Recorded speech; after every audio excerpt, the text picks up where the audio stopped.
So good to be with you. My first time here as a preacher, at least. I came here for Pat's baptism service a while back, one of my favourite days of my life. Pat is an old neighbour of mine, a wonderful friend for me and the family. And so that was a good time. And it's good to be back here now. Well, I can't punch that pulpit, can I? Can't thump that. It's not going to end well. All right. Okay, we're going to see how it goes. It's just a privilege to ever be asked to preach from the Bible. You know, there's so many people they got good things to say. But if it's not coming from here, it's just good things from a human being, a fallen human being, to say when we open the Word of God, then this is God speaking.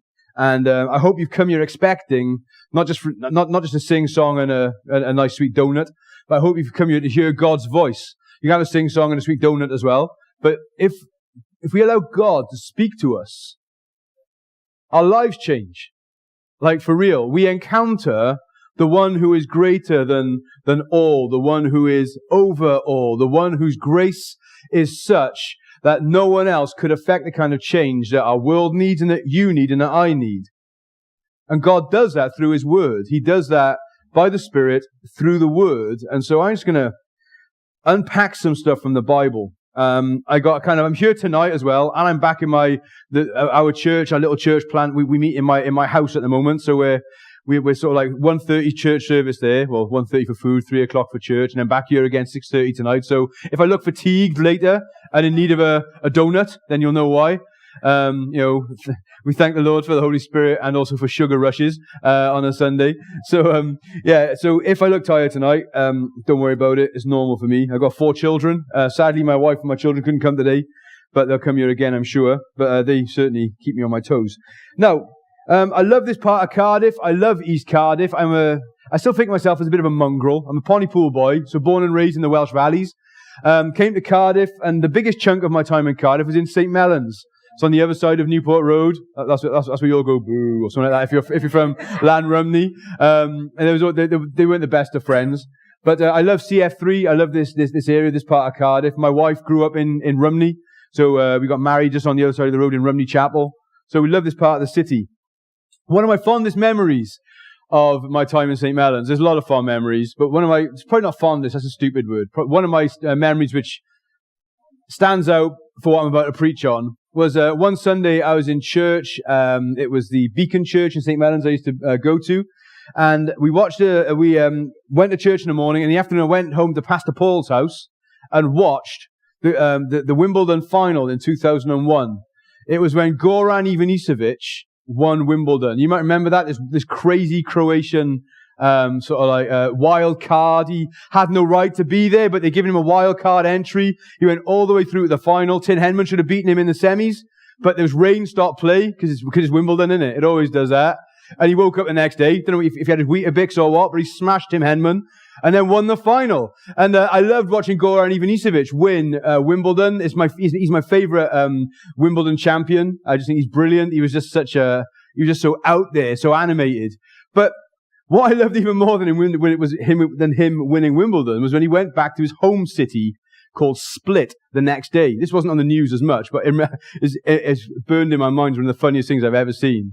So he was their only ever Wimbledon champion, their only ever tennis champion, and he's welcomed home to the streets of Split. There was tens, if not hundreds of thousands of men, women, and children lining the streets, cheering and celebrating, setting off those flares that they're allowed to do on the continent, the sort of red things with smoke billowing everywhere. It was just like this crazy scene of celebration. And Goran got so swept up in the moment, he stripped himself down to his underpants and started dancing in the middle of the crowd with his Wimbledon trophy. I remember thinking, wow, you don't see many celebrations like that in the UK. We're far too reserved. I mean, you don't see many people stripping off to their underpants and dancing through the streets. But Goran did, and more power to the fella. The reason I share that is because I want to talk to you about a guy in the Bible who was so overwhelmed with joy that he did a Goran. He stripped himself down to his underpants and danced in the street. It's in the Bible. Please don't leave the church and think I'm being dodgy. I'll read it to you in the text in just a minute, all right? It's actually in the text. By the way, if I speak too fast, I am sorry, but I get very excited. And when I get excited, I speak fast. So that's just how it goes. I'll do my best. If you're really struggling, just do this sort of subtly, and I'll try and calm it down. But I make no guarantees, I'm a very excitable chap. Right. So, 2 Samuel chapter 6. The dude in our story is none other than King David. David is such a well-known character in the Bible, well-known for taking Goliath out the game. The shepherd boy, well-known for writing a huge number of the Psalms. Amazing guy. In 2 Samuel chapter 6, David has just recaptured the Ark of the Covenant. The Ark of the Covenant mattered so much to those people, the Ark to the Jewish people. It mattered because it represented the very real blessed presence of God among his people. The Ark was a way that God was saying, I am with you. I am amongst you. My favor is for you. My blessing is upon you. Here I am in your midst. And the Philistines had taken the Ark and stolen it away, and David has got it back. And it's not just, oh, we've got a national treasure back. It's like, no. This represented, we've got God's presence back. God's favor is going to rest upon us again. So in 2 Samuel chapter 6, David brings the Ark back to Jerusalem. I want to read to you from verse 12 how it goes down. It was told to King David, the Lord has blessed the household of Obed-Edom and all that belongs to him because of the Ark of God. Obed-Edom had a stopgap moment for the Ark. It rested in Obed-Edom's house. And David hears his house has been blessed. So David went up and brought up the Ark of God from the house of Obed-Edom to the city of David with rejoicing. And when those who bore the Ark of the Lord had gone 6 steps, so every 6 steps, he sacrificed an ox and a fattened animal. Like, imagine that. 1, 2, 3, 4, 5, 6. Right, where's the next cow? Sacrifice. Another 6 steps. All until he gets the Ark all the way back. It's a bit of a brutal picture. But it was joy. It was sacrifice. It was a sacrifice to the Lord. And it says here in verse 14, it says that David danced before the Lord with all his might.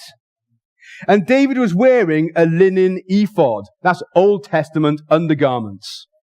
He was just wearing his undergarments. So David and all the house of Israel brought up the Ark of the Lord with shouting and with the sound of the horn. We got this incredible picture of the king, the one who should be esteemed, in the land at least, more than any other. He was one that everyone looked to for guidance. He was one that everyone should have honored and respected. And here he is in his undergarments, dancing through the streets, rejoicing, not showing off, but so overwhelmed with joy that he just does what Goran Ivanisevic did and just gets carried away. His wife isn't happy. She's like, you become so undignified. He says in a paraphrase, trust me, love, I'll get even more undignified than this. He says, I'm dancing before the Lord because I am full of joy. I am full of delight. Now, I don't know if you've ever been so full of the joy of the Lord that you've done the underpant thing. I'm not suggesting that that's what we sort of start a new thing here in Cardiff. That's going to lead to arrests and it's going to blacken the name of your church. I'm not suggesting that we do that. But I am saying, can we recognize that this man was joyful? Something had happened that just brought about huge, exuberant joy. When was the last time that you were joyful? Not happy, joyful. Overwhelmed with the goodness of God and the grace of God and the magnitude of the glory of God to the point where you didn't really care what anyone else thought of you. I will sing, I will dance, I will praise, I will speak, and I don't care what people think of me. Because that's what God can do. Now, that's just the intro to my talk, by the way. Because the next chapter is even more sensational as God promises David, he makes a covenant with him and says, one of your relatives is going to be the Messiah. Wow. And the promise of Jesus comes in chapter 7. In chapter 8, David wins many victories. In chapter 9, he shows incredible kindness to Mephibosheth, the son of his enemy Saul. Just an amazing act of grace. By the way, read 2 Samuel 9 in your own time and read about this incredible story of mercy to Mephibosheth. That's really hard to say when you've got a mouthful of food, by the way. Never say Mephibosheth when you're eating. Just people won't thank you for it. Chapter 10, more military victories. And then comes chapter 11. And in chapter 11, I'm going to read just the first bit to you. In the spring of the year, the time when kings go out to battle, David sent Joab and his servants with him and all Israel, and they ravaged the Ammonites and besieged Rabbah, but David remained at Jerusalem. It happened late one afternoon when David arose from his couch and was walking on the roof of the king's house that he saw from the roof a woman bathing. And the woman was very beautiful. And David sent and inquired about the woman. And one said, "Is not this Bathsheba, the daughter of Eliam and the wife of Uriah the Hittite?" So David sent messengers and took her, and she came to him, and he lay with her. Now she had been purifying herself from her uncleanness, and then she returned to her house, and the woman conceived, and she sent and told David, "I am pregnant." How in the world can you go from chapter 6 to chapter 11? How can we get to the point where we are so close to God, so aware of His grace, so aware of His presence, so aware of His kindness, that we would literally, we don't care what anyone says, what anyone thinks. It's me and you, Lord, you and me. Like, we're tight, we're close. This is blessed, this is beautiful. You've won victories for me. You've made this beautiful covenant with me. You've given me grace to give to other people. And now, all of a sudden, in just a few short verses, my eye is going to be caught by a beautiful woman bathing, and I'm going to fall, and I'm going to fall shamefully. I'm going to fall fast. I'm going to fall hard. And yet we do that, don't we? So easy to look at David and go, what a pillock. Like, what are you doing, man?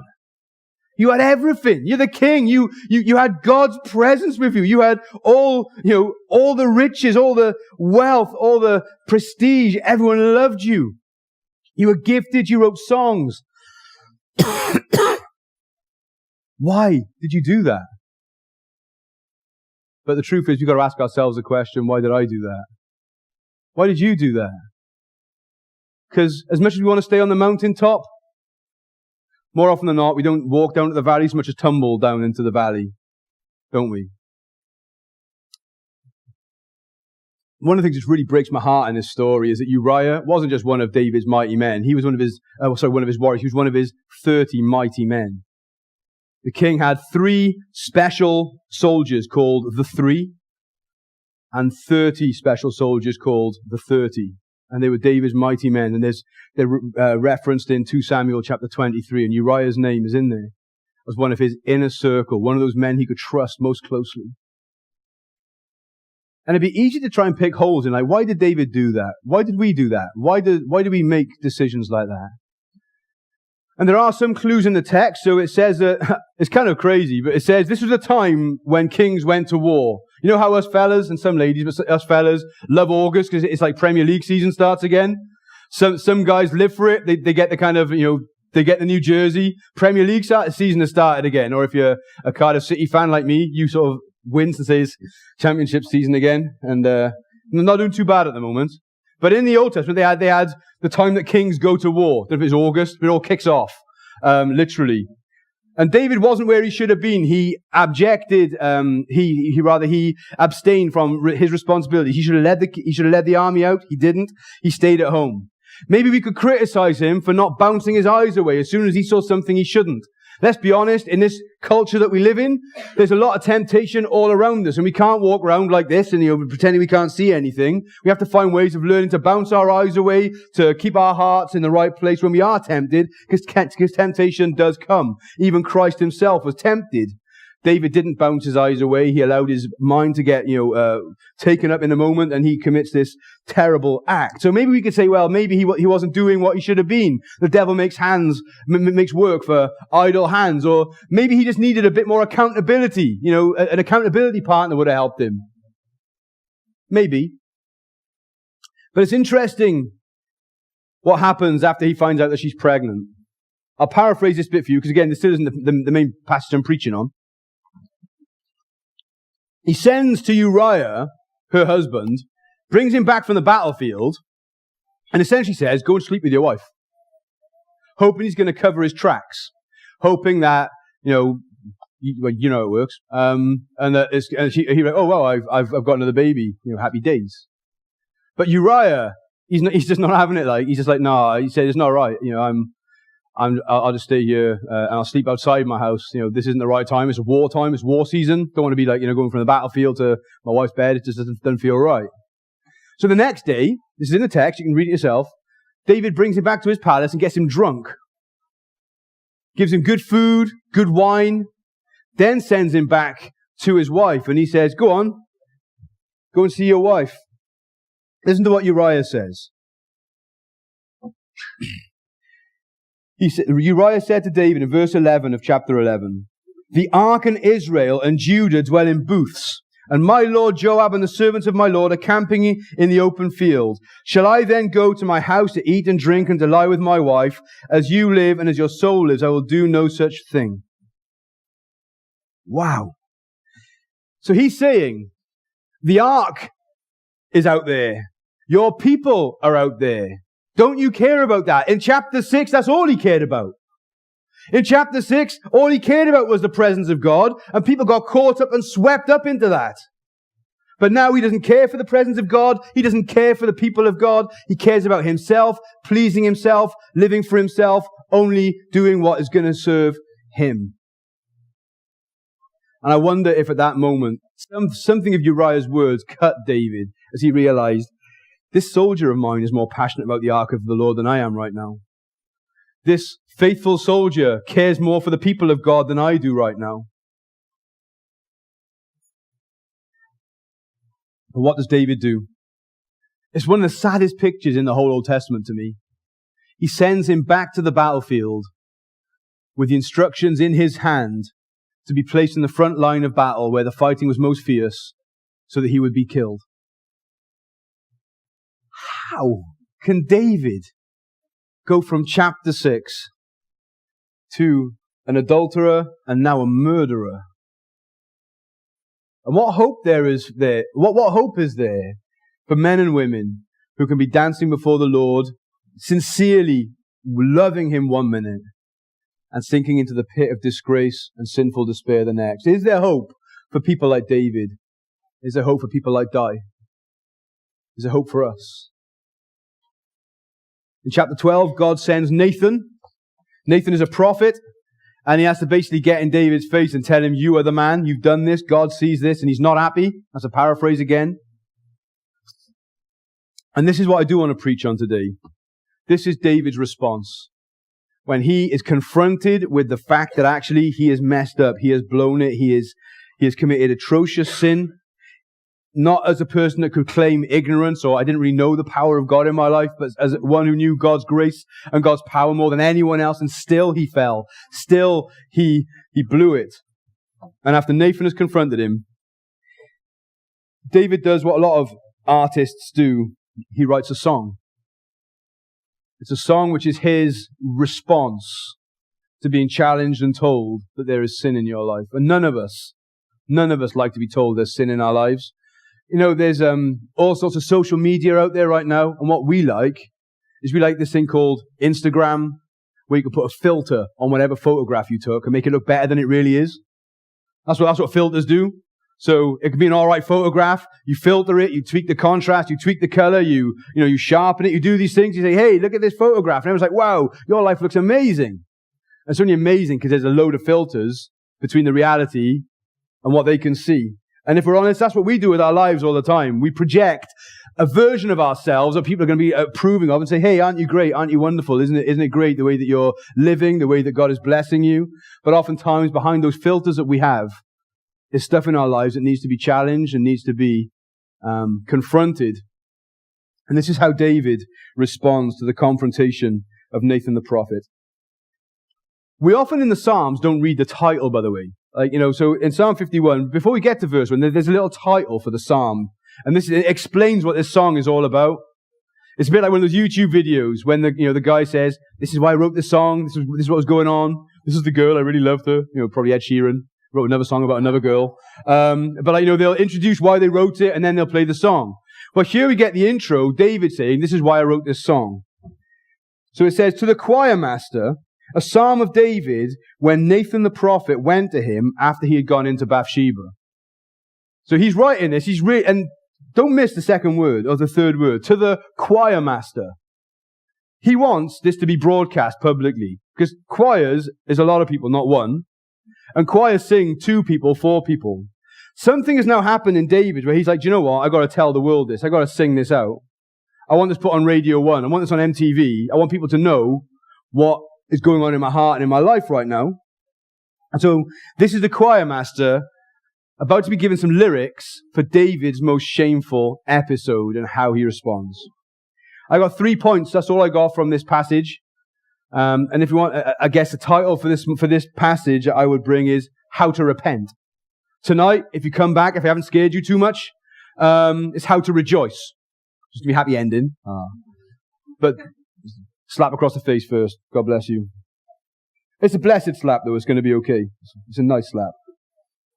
Number 1, okay. Verse 1. Have mercy on me, O God. I love that. Because we all mess up. We all know what it's like when we sin. We all know what it feels like when we've done something wrong. And more often than not, we don't ask for mercy. We try and justify ourselves. Or we run away from God and we pretend that we haven't done it. Back in the Garden of Eden, can you guys remember what Adam and Eve did? As soon as they knew they'd sinned, they'd eaten the fruit, and they heard God in the garden, what did they do? They hid. We don't go to God, we run from God. It's a human instinct. My children, if I tell them there's food on the table, more often than not, they will come to the table as quick as they can because they love food. Unless one of them has done something wrong and daddy's had to tell them off. Then there's always an empty seat and I have to go to them because they don't want to come to me because there's a separation has happened because there's something has taken place. Something shameful, something wrong. I love that David doesn't model run away from God. He doesn't do a Jonah. He faces up to it. He knows that he needs mercy. But this is important, guys, because we all know that we need mercy, don't we? I know you're in a church that tells you the truth. So none of you have been told week in, week out by Pastor Wade or anyone else, don't worry, you're good enough. Don't worry, God's going to weigh out the good and the bad in your life, and you've probably got just enough good for you to be okay with God. No. We all know that we've sinned. We all know that we've fallen, and we all know that we need mercy. But I love that David sees his need of mercy, but he knows where to go. Have mercy on me, O God. Listen, if you need sausages, where'd you go? Do you go to the electrician shop? No. Where'd you go? To the butcher or Tesco's if it's an offer. Where'd you go if you need your car fixed? Do you go to, I don't know, go to the local school so can some of the kids have a tinker in my engine? I hope not. You can never tell in Llanrumney. I wouldn't put it past some of them. Oh, it's harsh, Dai. I know it is. I used to live around here. I know the score. Right. You go to the garage, and when you need mercy, where do you have to go? To God, the merciful one. Despite the fact that he's done what he's done, despite the fact that he is guilty as charged, still he knows who he needs to go to if he is going to receive mercy. So he says, have mercy on me according to your steadfast love. Because he doesn't just know who to go to, he knows why he can go to him. Because he knows that even though his life is currently marked by sin, he knows that God is marked by steadfast love. And he is unchangingly, steadfastly loving. He is permanently compassionate, permanently merciful. David knows, I change. I have chapter 6 moments and I have chapter 11 moments. But God only has steadfast love. He never stops loving. He never stops being merciful. He never stops being compassionate. And Satan will tell you that that's not true. He will tell you, no, you've done one too many things now. God's sick of your prayers. He's sick of your sorries. He's sick of your half-hearted attempts to be better. He's sick of you. Don't go back to him again. He's run out of grace. He's run out of patience. Just like we run out of patience with other people sometimes. My friends, listen and listen good. If you get nothing else this morning, listen good. He loves you.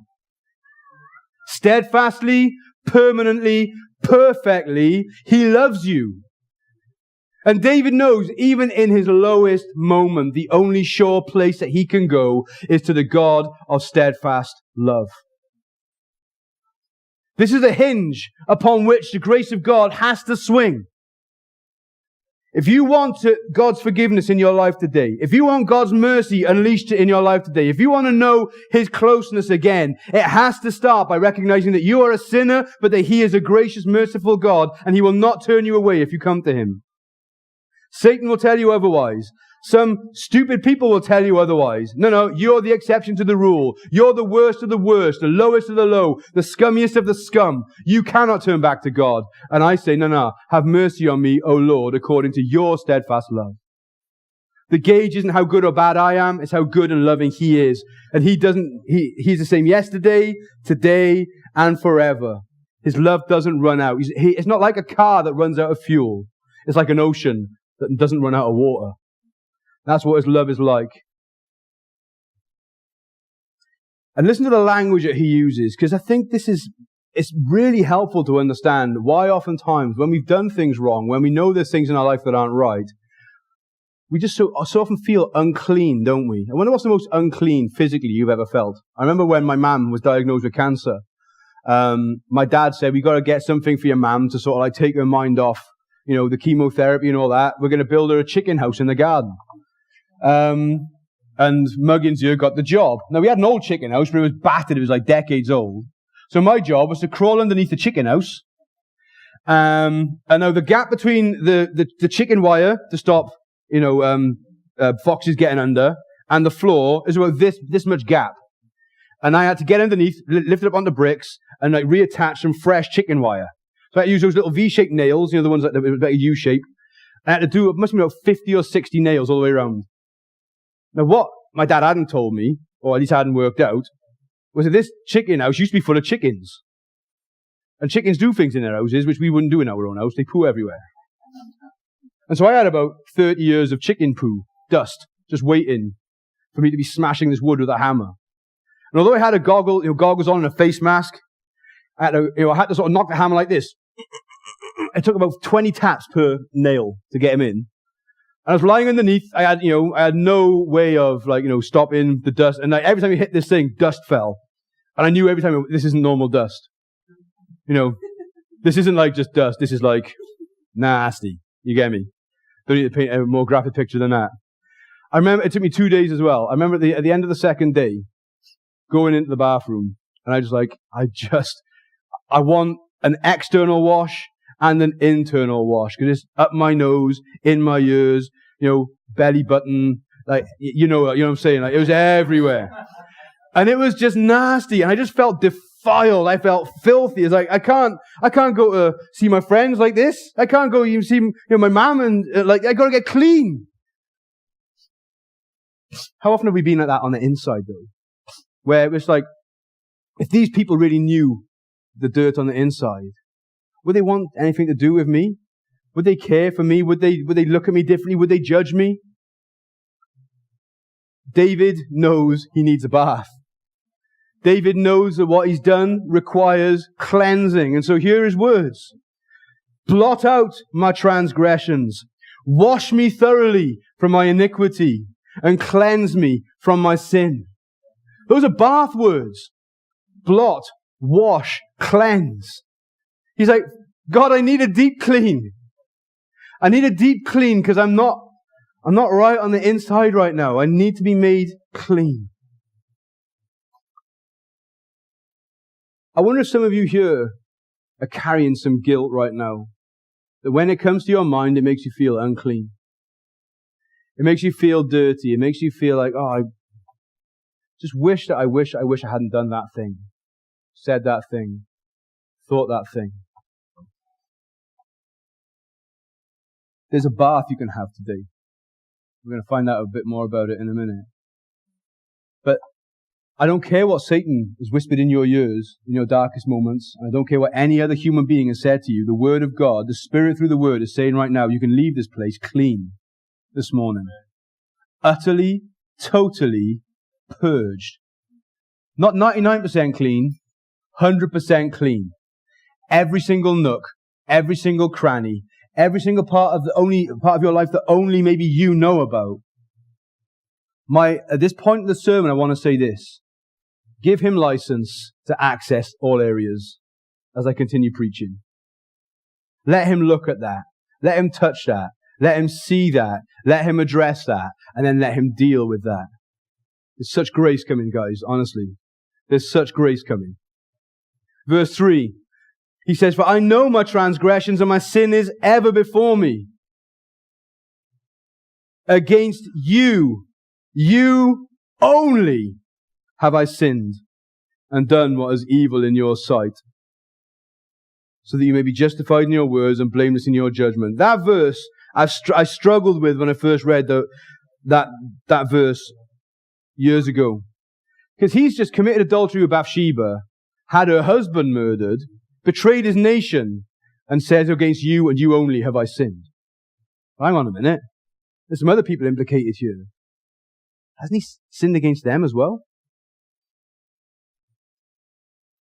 When we get our heads around this, grace is going to make a lot more sense to us. So work with me on this.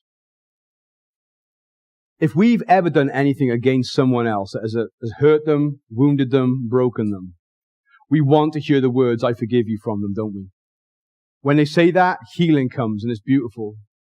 I mentioned my children earlier. When Daddy says, "I forgive you," we have a kutch. It's done. It's mended. It's great. But what if that person says, "I'll never forgive you"?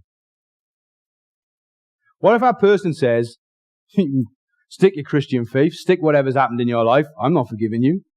I know what you did. You're not getting any forgiveness from me"? Can we be forgiven truly if they refuse to forgive us? If we believe that our forgiveness rests in their hands, do you know what we've done? We've actually elevated them to the position of God in our lives. We've said, "You have the power to forgive or not to forgive, to show mercy or not to show mercy. You are the one who has the power in this." And you know what's like in this world? We're not all full of grace, are we? There are people who will say, "I will never forgive you." I'm sure all of us have heard those words at some point. "I'll never forgive you for that." This verse isn't saying that what David did wasn't wrong against Bathsheba, wasn't wrong against Uriah. It was. It was evil, it was sinful, it was disgraceful. But first and foremost, his sin was not against those people. His sin was against his God. And get this. If you believe that your sin is first and foremost against God, whatever your sin is, I've already mentioned that thing or those things. If you truly believe that that was first and foremost against God, then who has the power to say, "I forgive you"? God. And if he says, "I forgive you," he remains God. They can't argue with his decision. He is judge and jury. He's the only one who is righteous enough and perfect enough to exercise justice and judgment in a sinful world. So when David says, "Against you and you only have I sinned," what he's actually saying is, if you say I'm forgiven, then I know I'll be forgiven. If you forgive me, whatever Bathsheba, because we never find out if Bathsheba forgave him. We know for a fact that Uriah couldn't forgive him because he can't forgive him from beyond the grave. And some of us, maybe, we hold guilt against people that we can't talk it out with anymore because they're gone. So can we ever know freedom? Can we ever know grace? Can we ever know liberty from those sins and from that shame? David says, "Against you and you only have I sinned and done what is evil in your sight, so that you may be justified in your words and blameless in your judgment. Behold, I was brought forth in iniquity, and in sin did my mother conceive me." In other words, I've been a sinner from birth, from conception. I was born sinful. Like you guys who got kids, do you have to teach your kids how to do what's right or how to do what's wrong? Like, it just comes natural that they want to say unkind things and slap and steal and do all that sort of stuff. At least these are mine. I have to teach them because it's just natural to us. All of us are born sinful, and David's just acknowledging that. I was conceived in sin. I'm a sinner. I am messed up. Then he starts speaking this cleansing language again.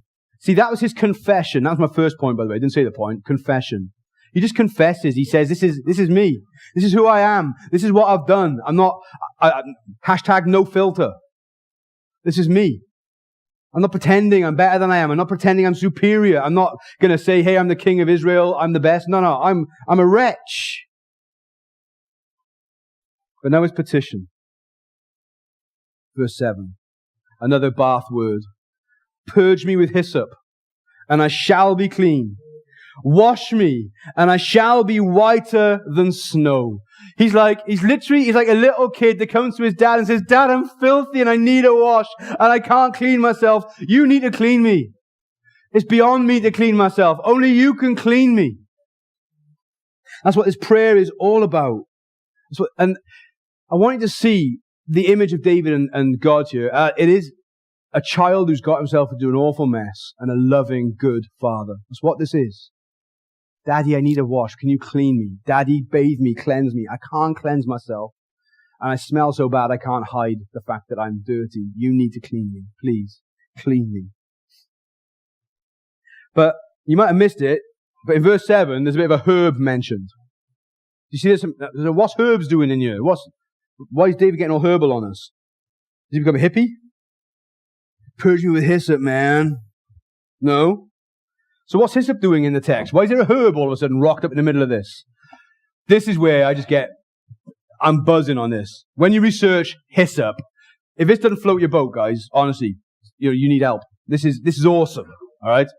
But don't worry, help is here. It's in the word.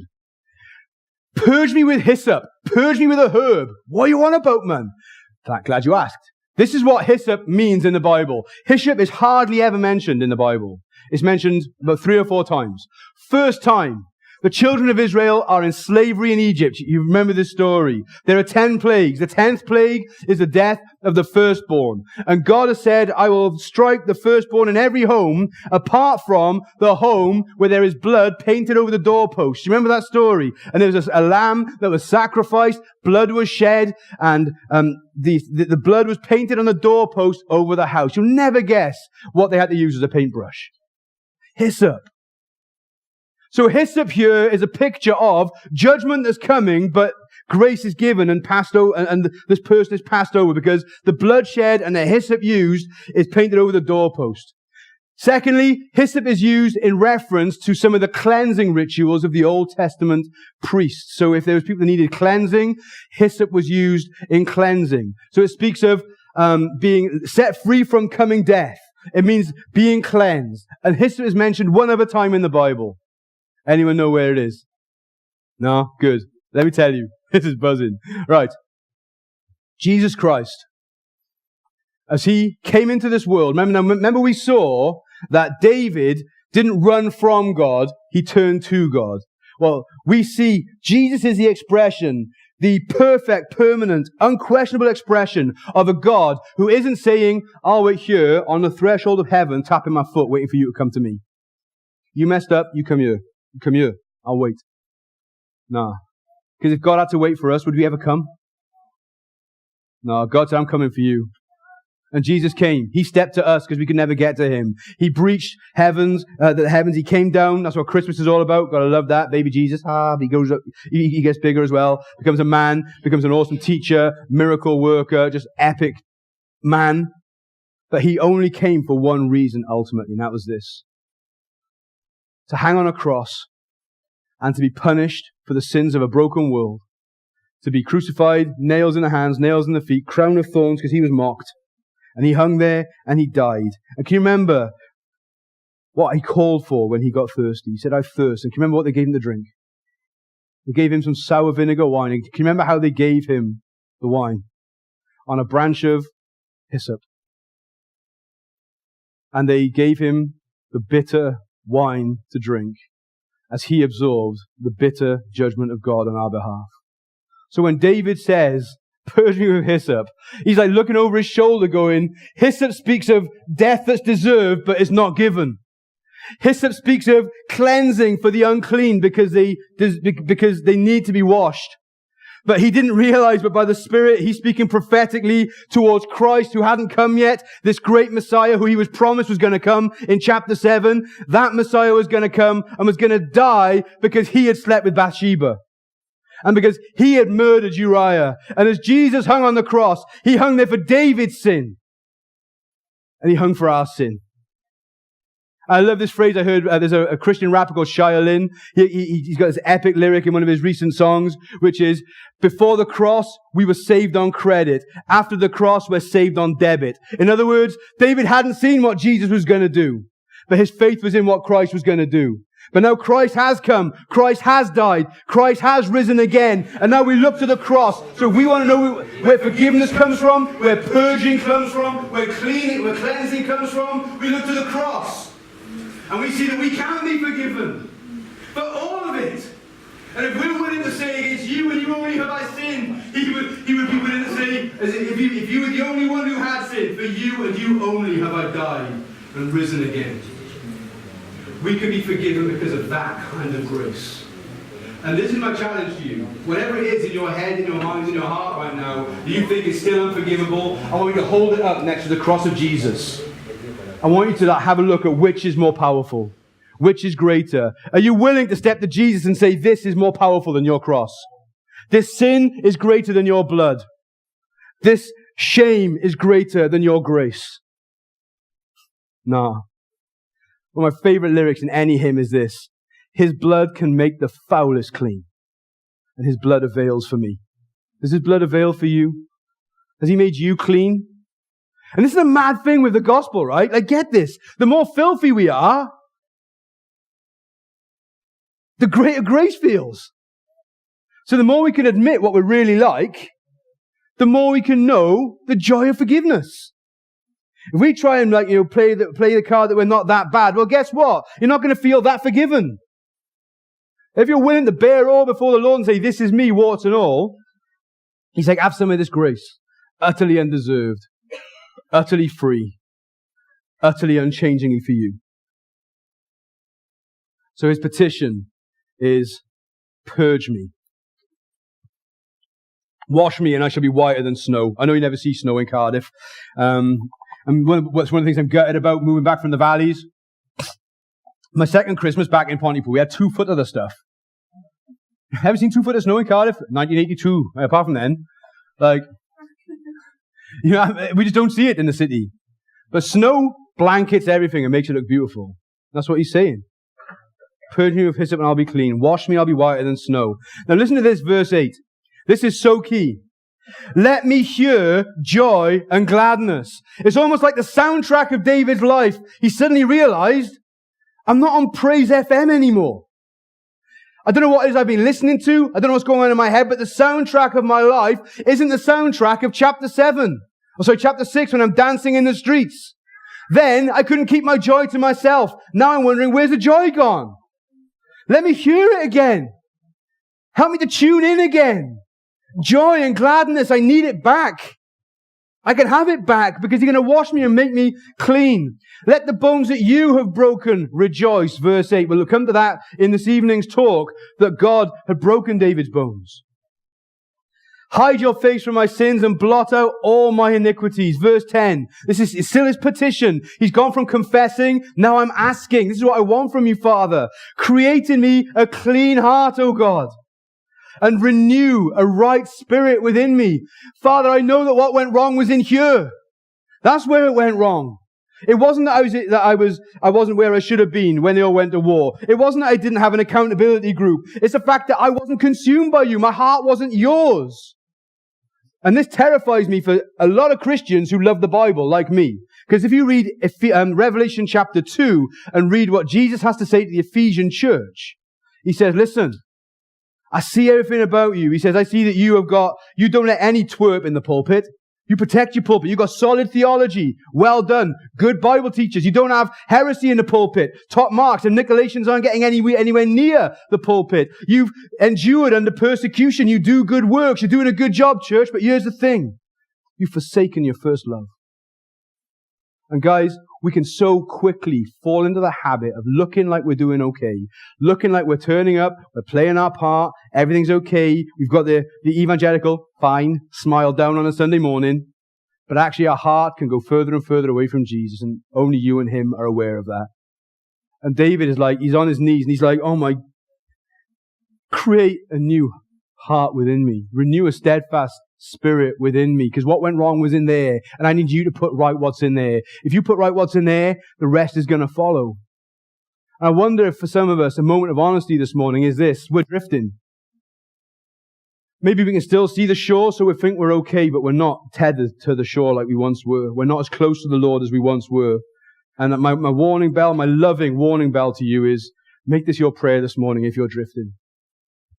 Pray this with David. Say, create in me a clean heart, O God, and renew a right spirit within me. Look at verse 11. This is beautiful though. He says, cast me not away from your presence, and take not your Holy Spirit from me. Because all of a sudden, Lord, you matter to me again. All of a sudden, your presence means something to me again. Like it did in chapter 6. The reason I danced in my pants in chapter 6 is because I knew you were close. I knew you were there. I knew you were real. I knew you were for me. I knew we were tight. And I want that again. Don't leave me again. And don't let me leave you again. It is possible to walk this world with such closeness to the Lord that it is supernatural. One of my favorite stories about my mum. She's now with Jesus in heaven because the cancer ultimately got her. But Satan didn't. Here's the thing. When she's from Aberystwyth. If you've ever been to Aberystwyth in West Wales, mad place. Very strange, very inbred. Sorry if you're from Aberystwyth. All the graveyards full of my relatives. It's weird. I'm like related to everyone in Aberystwyth. Because like back in the day, like everyone had about 100 sisters and brothers. And there's no one else to marry. Anyway, I'm related to the whole town anyway. And my mum used to travel every year to visit her relatives in Aberystwyth. And she didn't go the normal main road, which is still lethal. Like as soon as you pass Merthyr Tydfil, by the way, no street lights. Until you get to Aberystwyth Prom. It's mental, right? So it's dark. But anyway, she liked to go the country road over the top through a little village called Cwmystwyth. Beautiful, beautiful, beautiful drive. And she came home after visiting her relatives this one time, and she was like a little bit embarrassed. She goes, "Oh, you wouldn't believe what I did yesterday, Dai." I said, "What's that, ma'am?" She said, "Made a cup of tea for God." I was like, "What are you on about?"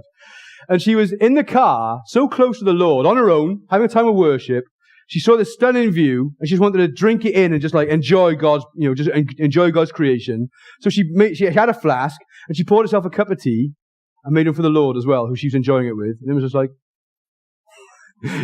that's mad. But you can actually feel so close to God that it's like He's right there with you, and you would offer Him a cup of tea.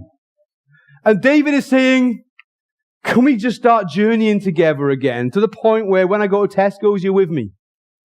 When I'm at the school gates, you're with me. When I'm in the home on my own cooking a meal, I know you're with me. In the workplace, when I'm with the boys, whatever, that you're with me. Can we have that again? That sense of your blessed presence again. And then listen to this in verse 12. This is such a beautiful part of it. Restore to me the joy of your salvation. That's what David had lost. He got flippant with the grace of God. He'd forgotten how saved he was. He'd forgotten how graced he was. He'd forgotten how good God had been to him. He'd forgotten. Have you forgotten? You still buzzing that you're a Christian here today? Like, don't pretend you are. It's a rhetorical question. Don't need hands on nothing. But I remember when I got saved at 15 years old, my life literally was transformed. And I found it really hard being a Christian around my mates, but there's no way that I wasn't going to be a Christian. I had to make some big decisions. That there's some people I just can't hang out with anymore because I just haven't got the strength to stand yet. But I refuse to not stand. I'll talk to anyone. I'll do anything. I'll go anywhere for you, Jesus.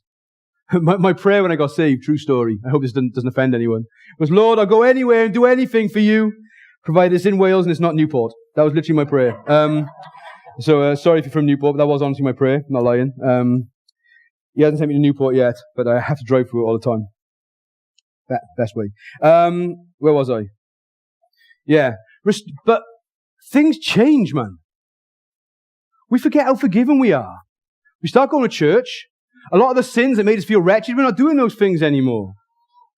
And then we start actually feeling a little bit judgmental on the ones who are still doing those sins. And we don't feel that same, when we read the Bible. In fact, the Bible didn't make much sense to me the last few days. Maybe I'll leave it gather a bit of dust for a few days, a few weeks.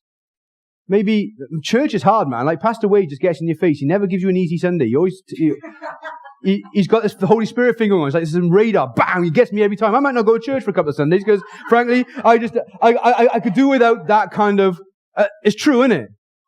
Let me tell you, this is This is true. And if you're a Christian for more than 10 minutes, you know this is true. The two things that Satan wants to do to every Christian is keep them out of God's book and away from God's people. Guarantee you. If he can get you out of God's book and away from God's people, then all of a sudden you will stop receiving the light that saved you, and you'll stop hanging out with people that will remind you of that light and will call you to account in love, hopefully. So if you're in that place this morning where you aren't as buzzing as you were, make David's prayer your prayer. Restore to me the joy of your salvation. This morning, remind me how forgiven I am. Show me the cross again. Give me a new vision of your grace for me. Because nothing is a worse advert for Jesus than people who are pretending that they're loving him.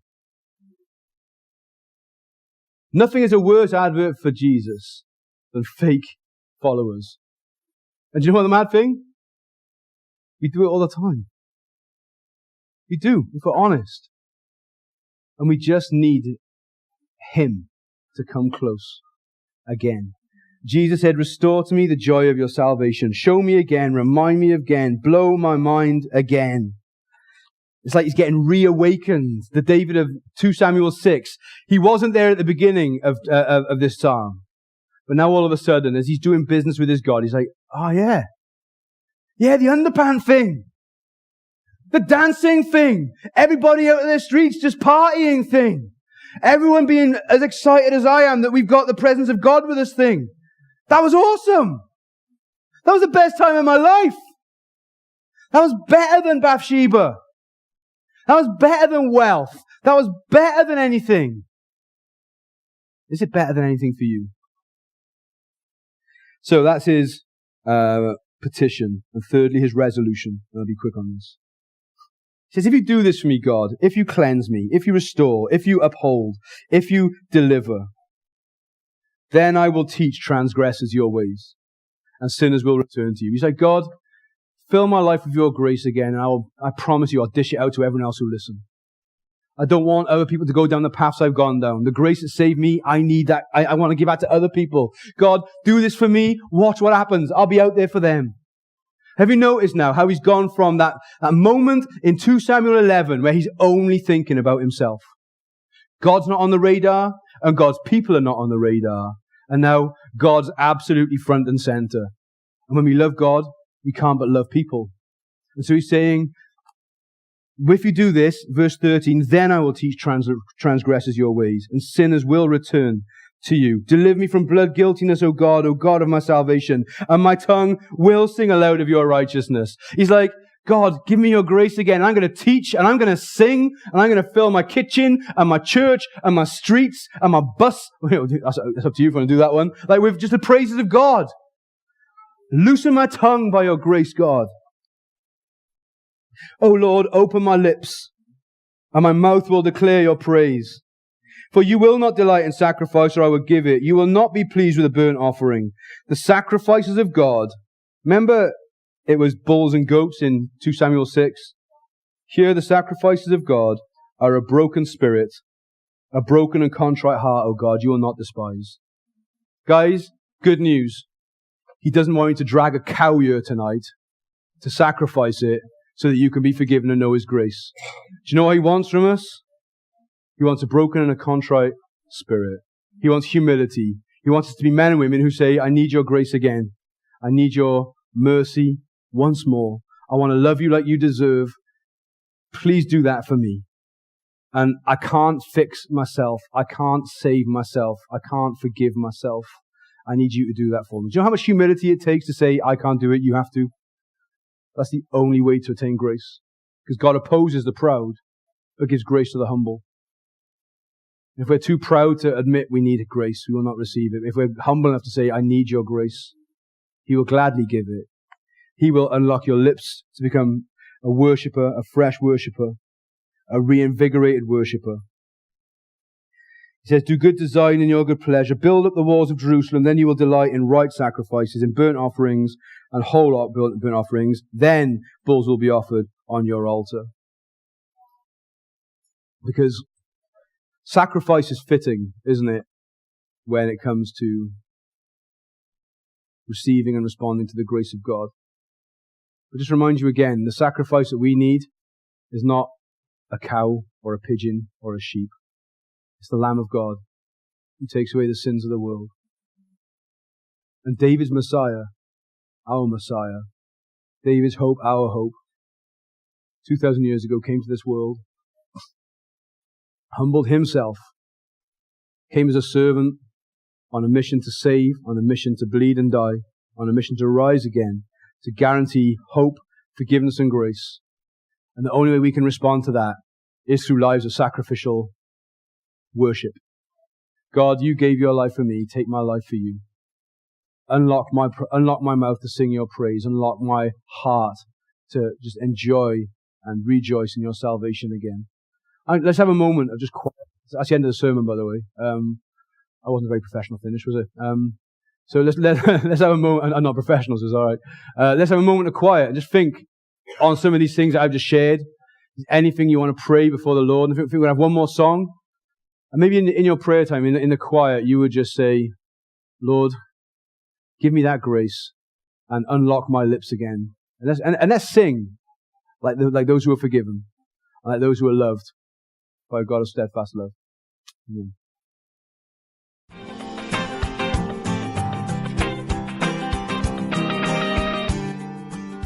Thank you for listening.